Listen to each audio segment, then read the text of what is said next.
Heavy Construction Equipment Maintenance Tips Part 2. One approach to do so is to ensure that maintenance processes, such as the use of personal protective equipment, are compliant with OSHA and Department of Labor heavy equipment and workplace requirements.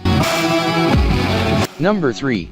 Manage equipment in accordance with performance restrictions. Operators should adhere to established performance limitations for their equipment to reduce component and machine failures. Furthermore, from the start, clear operating protocols should be created, and operators should be trained to follow best practices. Machine operators should carefully monitor and control loads, torque limitations, speeds, feeds, and other factors. Excessive wear, tear, and pressures on operating parts can drastically reduce equipment life or cause an unexpected, and frequently dangerous, failure. Number 4. Form an emergency response team.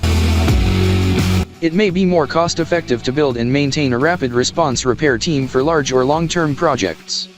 This team would be available on-site with regularly used spare parts, such as filters, fluids, and belts, and have access to a heavy lift service truck, depending on the conditions.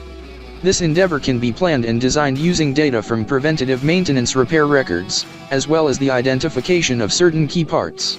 Coordination with spare parts providers to retain an on-site inventory of important spare parts, aid with identifying critical spares, and hot shoot out of stock items can be an efficient approach to keep equipment running. Anyone who wishes to maintain spare parts inventories and handle preventative maintenance work efficiently should carefully consider adopting a CMMS, as doing so manually is challenging. For more information, call 469-370-7501 or visit interstateheavyequipment.com.